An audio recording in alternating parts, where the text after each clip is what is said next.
이제 한 해가 저물어 가고 있습니다. 이제 이 시즌 되면 우리가 이제 여러 가지 많은 생각들을 하죠. 여러분들은 한 해가 가고 있는 이 시점에 어떤 생각들을 하고 계십니까?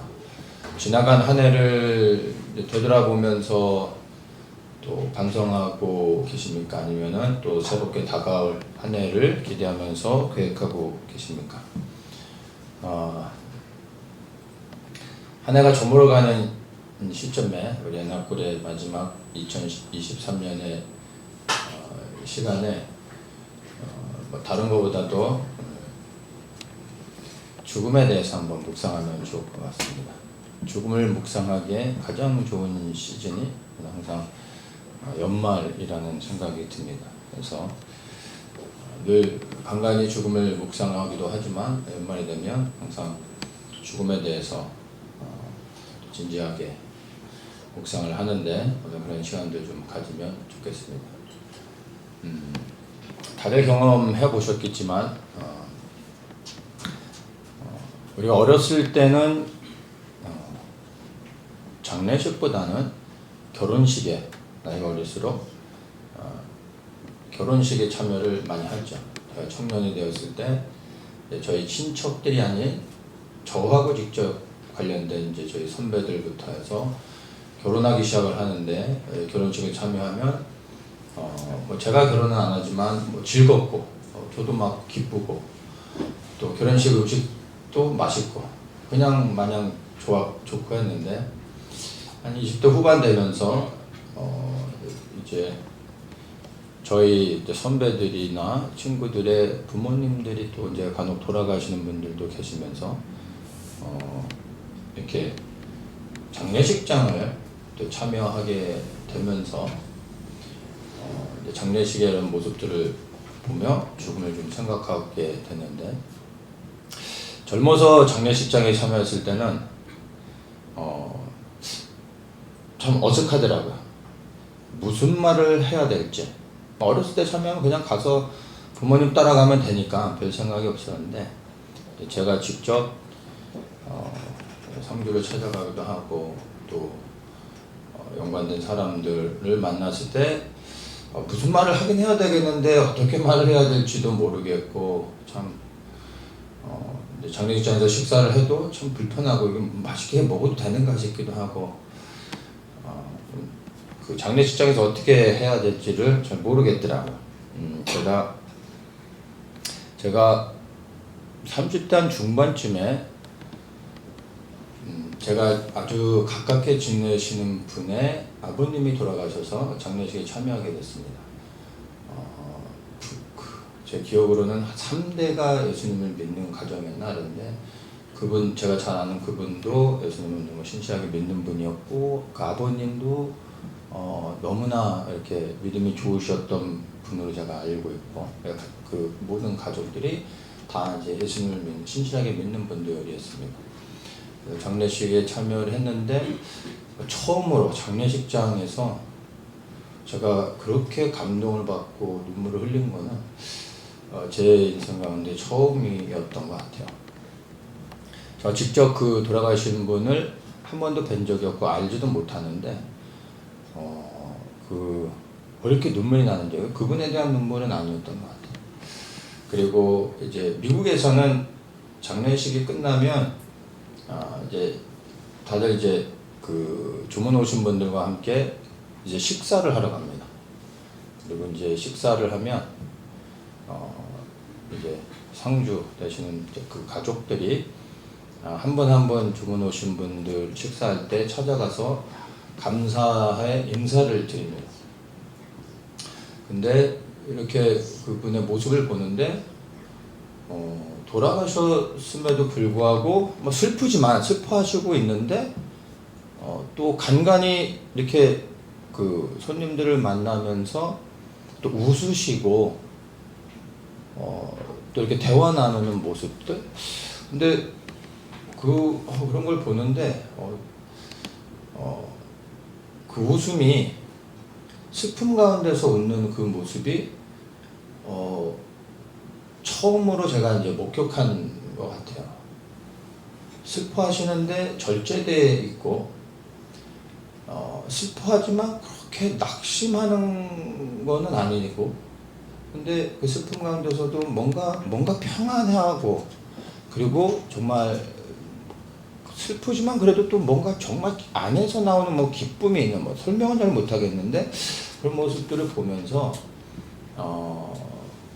제가 죽음에 대해서 그때 30대 중반에 처음으로 정말 진지하게 묵상했었던 것 같아요. 장례식 참여, 그러니까 미국에서 이제 다 모여서 장례 3번의 예배를 드리는데, 첫 번째 때 장례 예배를 전체 조문 오신 분들과 함께 이제 예배로 드립니다. 그 예배의 첫 시작부터서 끝날 때까지 제가 정말 그렇게 울었던 적이 없어요. 그분을 알지도 못하는데 왜 우는지도 모르겠구만. 근데 제가 참여했던 장례식 가운데서 하여튼 처음으로 큰 감동을 받았어요.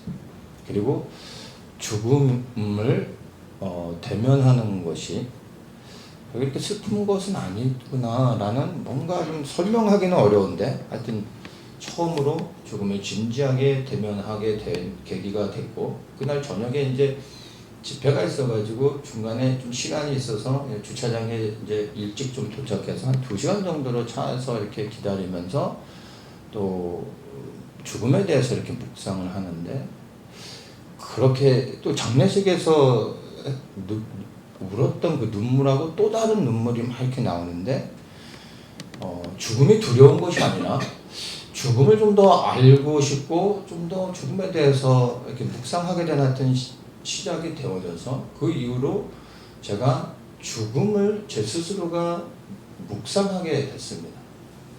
그리고 이제 지금까지 죽음을 늘 이렇게, 항상은 아니지만 제 삶 속에서 항상 죽음을 저는 묵상을 해오고 있습니다. 그리고 그리스도인으로서 죽음을 묵상하는 것이 두려운 일도 아니고 나쁜 일도 아니고 너무나 필요하다라는 것을 저는 인식을 하게 됐습니다. 그리고 여러분들에게도 나누고 싶은 건, 우리 그리스도인들은 죽음을 묵상할 필요가 있습니다. 그리고 그 죽음을 묵상하기 가장 좋은 시간이 항상 연말입니다. 제가 연말에 늘 하는 게, 연말이 다가오면 하는 패턴이 뭐냐면, 제가 그 좋아하는 책 한 권을 이제 연말에 한 권을 선정해서 책을 한 권 읽고, 그리고 또 죽음을 묵상하고, 그리고 이제 한 해를 정리하며 새로운 날들을 또 기도하며 준비합니다. 모든 사람들이 사실은 죽음을 두려워하죠. 죽음이 두렵지 않은 사람은 사실 없습니다. 저도 죽음을 두려워합니다. 왜냐하면 죽음은 모든 사람들에게 있어서 사실 끝이라고 인식하고 있기 때문에 죽음이 사실은 두려운 건 사실입니다. 우리는 죽음 후에, 예수님을 특별히 믿지 않는 사람들은 죽음에 어떤 일이 일어날지 알지 못하기 때문에 더 두려운 겁니다. 여러분들은 어떻습니까? 한 해가 저물고 이제 새해가 다가오고 있는데, 새해가 다가오고 있는 것으로 인해서 두려워하는 사람은 아무도 없습니다. 올해가 끝나가고 있구나, 이제 끝이 오는구나, 두려워하지는 않습니다. 왜죠? 새해가 오니까. 올해의 끝이 종말을 의미하진 않지 않습니까? 내년이 다가오는, 새해가 다가온다라는 기대가 오히려 이 끝이 다가오고 있는 시즌에 우리를 더 설레게 합니다. 그렇지 않습니까? 만약에 우리에게 새해 다가오는 새로운 날들이 없다라면, 지금 이 2023년에 얼마 남지 않은 지금 이 시간에 우리가 얼마나 두려워해야 됩니까? 왜냐하면 며칠 남았습니까? 이제 끝인 거죠. 근데 어느 누구도 두려워하지 않습니다. 왜냐하면 새해가 오고 있다는 것을 누구나 다 알고 있기 때문에 두려워하지 않습니다. 끝이 아니기 때문에 두려워하지 않는 것이죠. 근데 죽음은 사실은 이와 같은 겁니다. 죽음은 믿지 않는 사람들에게는 종말이고 사라지는 거고 끝이지만, 죽음은 존재의 소멸이라고 사람들은 생각하지만, 우리 그리스도인들에게서는 사실은 영원한 삶의 시작이죠. 새로운 삶이 시작되어집니다. 그래서 죽음이 우리에게 꼭 두려운 것만은 아닙니다. 여러분, 죽음 후에 모든 사람이 부활한다라는 거 알고 있죠. 늘 얘기하는 거 아닙니까? 여러분, 우리는 믿는 사람, 예수 그리스도를 믿는 사람만 부활하는 게 아닙니다. 그리스도를 믿지 않는 모든 사람도 부활합니다. 믿는 사람만 부활하면 차라리 좋은데, 왜냐면 예수 믿지 않는 사람들이 그냥 죽어서 사라져버리고 의식도 없고 그냥 정말 사라져버리는 거라면 두려워할 필요가 없죠. 근데 정말 두려운 건 믿는 예수 그리스도를 믿어 영원한 생명을 얻는 사람들이 부활하는 것뿐만 아니라 믿지 않는 사람도 부활하고 그리하여 영원히 산다라는 겁니다. 부활이 무엇을 의미합니까? 부활은 그냥 다시 사는 게 아니라 성경적 부활의 의미는 영원한 삶을 의미하는 것이죠. 그 부활을 통하여 우리는 다시 죽지 않는 영생을 살아가게 된다는 겁니다. 근데 문제는 영생하게 된다라는 것은 우리에게 있어. 우리가 노력하지 않아도 여러분 영원히 삽니다. 근데 요한복음 5장 29절에 선한 일을 행한 자는 생명의 부활로, 악한 일을 행한 자는 심판의 부활로 나으리라. 믿지 않는 사람에게도 부활이 일어납니다. 근데 영원한 생명을 얻어 살게 되는데, 선한 일을 행한 사람, 즉 하나님의 말씀에 순종하여 하나님의 뜻 안에 살아갔던 사람들은 부활하여 하나님 나라에서 그리스도와 함께 영원토록 즐거워하고 기뻐하며 하나님을 예배하며 살아가는데, 예수 그리스도를 믿지 않고 예수 그리스도를 부인하고 거부하며 주님의 뜻 안에서 살지 않았던 모든 사람들이 부활하여 영원히 사는데 그리스도와 함께 살지 못하여 어떻게 됩니까? 불못에 떨어져 영원토록 고통받으며 그 고통 안에서 계속 살아가게 된다. 이것이 두려운 겁니다. 차라리 죽어서 없어지면 좋은데 그렇지 않다라는 겁니다. 계시록 20장 15절에서도 예수님도 직접 말씀하셨지만, 누구든지 생명책에 기록되지 못한 자는 불못에 던지오더라. 예수님은 이것을 꺼지지 않는 불못에 던져진다, 이렇게 예수님은 또 표현을 하셨습니다. 꺼지지 않는 영원히 타오르는 너무나 고통스러운 불 속에서 죽지 않고 영생하며 그 안에서 산다라는 걸 생각해 보세요. 사는 게 너무나 고통이고 두려운 것이 되는 겁니다. 근데 이것이 실제라는 겁니다. 이 불못이 어떤 것인지를 말해주죠. 계시록 20장 10절에 또 저희를 미혹하는 마귀가 불과 유황못에 던지우니 거기는 그 짐승과 거짓 선지자도 있어 셋셋토록 밤낮 괴로움을 받으리라. 영원토록 밤이건 낮이건 그 안에서 고통을 받는다라는 것입니다. 예수님은 이것을 마귀를 위하여 준비한 곳에 마귀와 그에 속한 자들이 던져지게 되어 그곳에서 영원토록 고통받을 것이다 라고 예수님은 말씀을 하셨던 부분입니다. 이 불못은 꺼지지 않는 것이고, 이 불에 들어가서 영생하며 고통당한다라는 것은 생각하면 너무나 끔찍한 장면이 됩니다. 우리 그리스도인들은 죽음 후에 자신에게 어떤 일이 일어날지는 이론적으로는 우리는 다 알고 있습니다. 우리가 예수 그리스도를 온전히 믿고 살아가요. 그래야 우리가 죽고 부활했을 때 그리스도 안에 살아나 영원한 생명을 얻어 주님과 함께 살 것을 알고 있습니다. 다 알고 있고 우리가 그와 같이 되기를 소망하며 살아갑니다. 그럼에도 불구하고 죽음이 우리에게 친숙하지 않고 두려운 건 사실입니다. 지금 우리에게 죽음이 직면에 있고 이제 우리가 죽음 앞에 서야 되는 시간이 지금 다가왔다고 할 때 그 죽음 앞에서 조금도 두려워하지 않을 사람은 없을 겁니다. 두려운 건 사실입니다.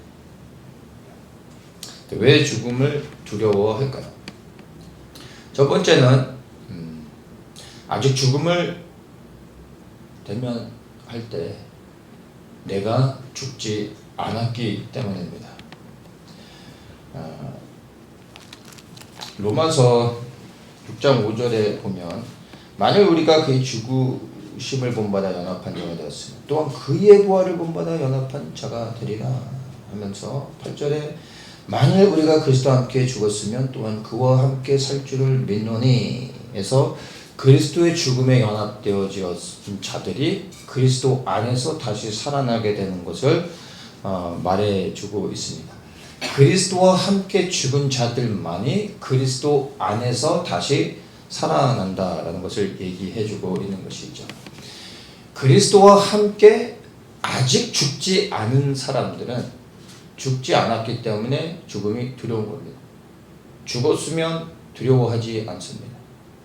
죽지 않았기 때문에 죽음이 두려운 것이죠.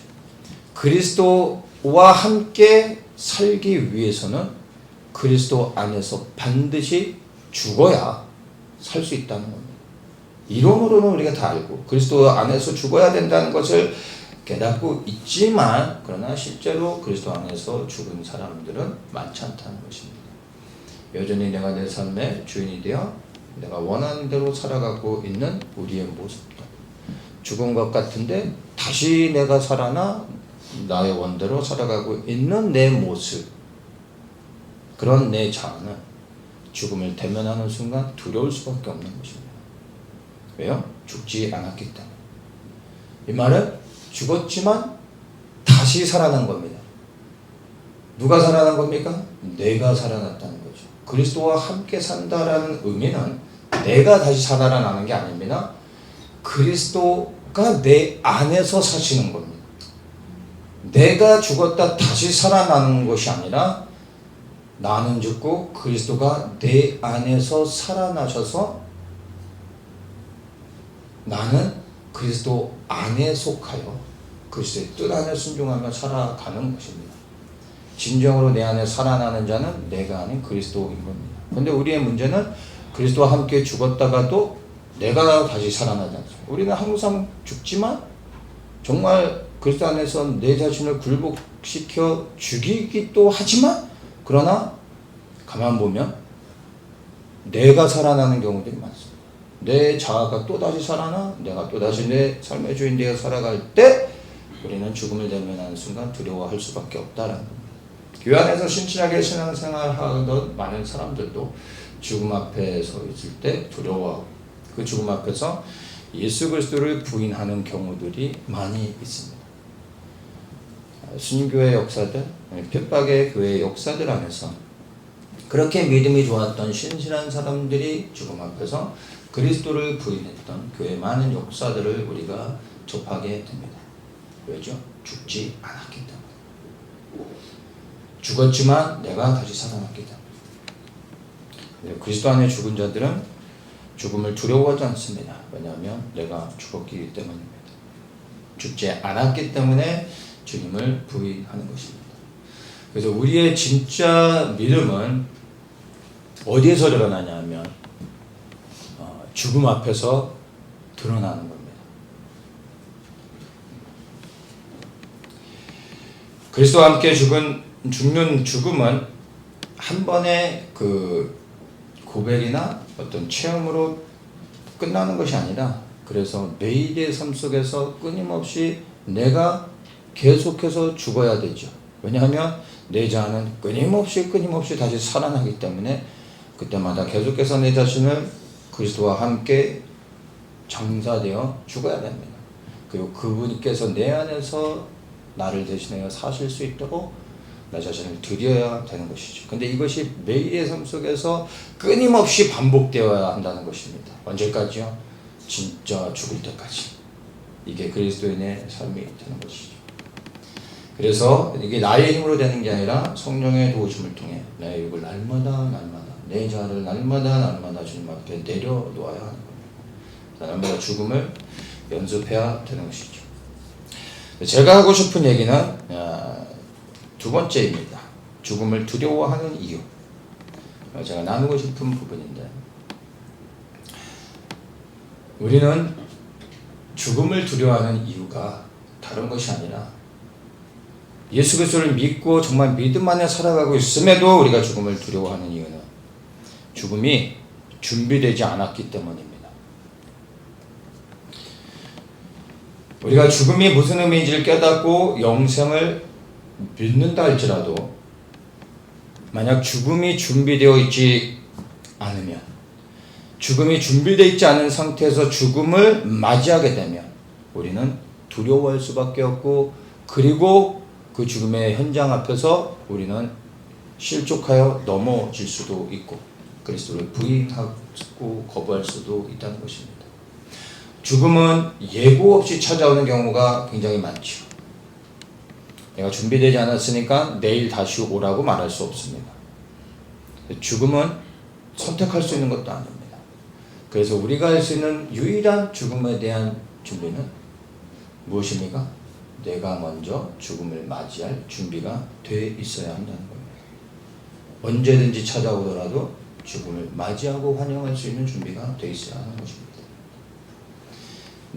죽음을 준비하는 것, 어떻게 죽음을 준비해야 할 수 있을까?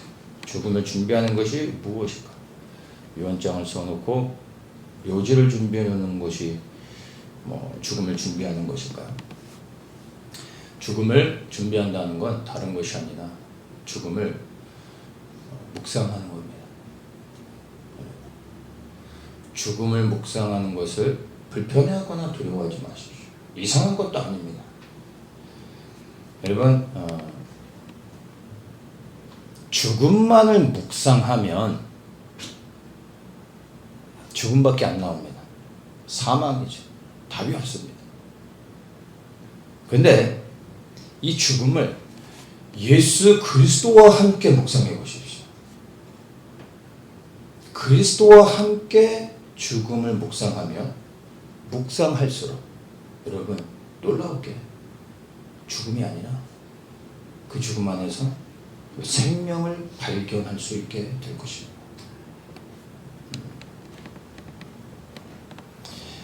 개인적으로 이 죽음 안에서 생명을 발견하고 이것을 깨달기까지는 저도 좀 오랜 시간이 사실 걸렸습니다. 그리고 그 시간 안에 여러 가지 영적인 갈등과 고민들, 또 믿음의 어떤 충돌과 성장들도 있었습니다. 그런데 제가 이제 말할 수 있는 것은 우리 그리스도인들은 예수 그리스도를 붙잡고 죽음을 묵상하며 이것이 그 죽음 끝에서 두려움이 아니라 감히 말할 수 있는 것, 죽음 안에 생명을 발견하고 이 죽음을 감히 대면하면서 죽음을 환영하며 부를 수도 있다는 것입니다. 지금 현재 여러분들의 믿음의 수준에서 죽음을 묵상하기 시작해 보십시오. 말씀드린 것처럼 죽음만을 묵상하면 답이 안 나옵니다. 근데 그리스도와 함께, 제가 말한 이 그리스도와 함께 죽음을 묵상하라는 것을 여러분이 이해하실 거라 믿습니다. 예수 그리스도와 함께 죽음을 묵상하며 여러분 놀라우게 죽음이 아니라 영생을 발견할 수 있습니다. 그래서 죽음과 씨름해 보십시오. 다른 사람에게 물어봐서 이 죽음에 대한 해답을 찾으려고 하지 마십시오. 주님 앞에 죽음을 가지고 가서 주님 앞에서 죽음에 대하여 질문하고 주님 안에서 죽음과 씨름하며 여러분 기도하고 오십시오. 주님의 도우심을 구해보십시오. 죽음 안에서 정말로 여러분 생명을 발견할 수 있게 되고, 그래야 이 죽음이 대면하기 두려운 존재가 아니라 이 죽음을 향하여 손을 내밀 수도 있는 담대함을 얻을 수 있다는 것입니다. 우리가 읽은 이 고린도 전서 19장 이 말씀, 우리는 이 말씀을 보통 이제 휴거에 대한 말씀, 그리스도 앞에서 이제 섰을 때 마지막 나팔소리를 들으면서 부활하게 될 이런 부분들로만 생각을 합니다. 근데 이것을 죽음과 연결지어서 한번 곰곰이 생각해 보면 이 말씀을 통하여 죽음이 끝이 아니라 죽음을 통하여 이제 온전히 부활하여 변화될 몸들, 그 부분을, 이 생명을 얻는 것을 생각할 수 있습니다. 여러분, 죽지 않은 상태에서 마지막 나팔이 불려질 때 부활의 몸도 입지만 또한 마지막 나팔이 불려 퍼질 때 모든 죽었던 자들이 다시 일어나 부활의 생명 또한 얻게 된다는 것을 우리는 알고 있습니다. 그렇죠? 여기서 분명히 이야기합니다. 마지막 나팔 순간에 홀연히 다 변화한다. 나팔 소리가 나면 죽은 자들이 썩지 않을 것으로 다시 살고 우리도 변화하리라. 이미 그리스도 안에서 죽었지 않은 자들이 썩지 아니하는 부활의 몸을 입고 영원히 살게 될 것을 우리에게 말해주고 있고, 죽음을 경험하지 않은 자들 가운데 마지막 나팔 소리를 듣는 자들이 부활의 몸을 또한 입게 될 것을 이야기해주고 있습니다. 그래서 54절에 이 썩을 것이 썩지 아니함을 입고 죽을 것이 죽지 아니함을 입을 때에는 사망의 이김에 삼킨 바 되리라. 이것이 무슨 의미입니까? 영원한 부활의 몸을 입게 된다는 것을 말해주고 있는 것입니다. 여러분, 죽음이 결코 즐거운 일은 아닐 것입니다. 그러나 이 죽음이 또한 그렇게 슬퍼할 일만은 아니라는 겁니다. 두려워할 일은 더욱더 아니라는 것입니다. 우리가 맞이하게 될 이제 새해에 대한 소망을 갖는 것도 좋고 또 여러 가지 계획을 세우는 것도 좋겠지만, 그 전에 이제 한 해가 가기 전에 여러분, 무엇보다 죽음을 대면하고 그리고 이 죽음을 준비하고 죽음을 묵상하는 분들 되시기를 축복합니다. 그래서 2024년 새해를 비롯하여 앞으로 우리가 살아갈 시대는 정말 그리스도와 함께 죽고 그리스도 안에서 살아가는 자들, 그리고 죽음이 준비되어진 자들만이 우리에게 앞으로 다가올 수많은, 우리가 예상할 수 없는 많은 일들 가운데서 두려워하지도 않고 요동하지 아니하고 흔들리지 아니하며 모든 상황 가운데서 이기는 자로 승리하는 자가 되어줄 수 있을 것이라 믿습니다. 한 해가 정말 저물어가는 며칠 남지 않은 이 시간 가운데 여러분, 하나님 앞에 홀로 나아가 그리스도 안에서 죽음을 묵상하며 그 죽음 안에서 생명을 붙잡으시기를 축복합니다. 참 좋으신 주님, 2023년이 저물어가는 이 시점에 그리스도 안에서 우리 모두가 결국에 맞이하게 될 죽음을 묵상하고 합니다. 그리고 죽음이 끝이 아니라 영원한 삶의 시작으로 들어가는 문임을 알게 하시고 그 죽음을 맞이할 준비가 항상 되어 있는 저희들 되게 하여 주시고, 이제 우리에게 남겨진 올해의 시간들에 그리스도 안에서 우리 개개인의 죽음을 생각하며 죽음 너머에 우리에게 예비하신 하나님의 놀라운 생명을 소망하고 붙잡고 더욱더 바라볼 수 있는 저희들 되게 하여 주시옵소서. 이 죽음 안에서 생명을 발견하는 자들만이 우리에게 새롭게 허락하실 새로운 날들에 대한 소망과 감격 안에서 그리스도를 위하여 힘있게 살아갈 수 있을 줄 믿습니다. 우리 한 사람 한 사람에게 새롭게 만나주시고 주님 깨닫게 해주시고 볼 수 있게 하여 주시옵소서. 예수님의 이름으로 기도합니다.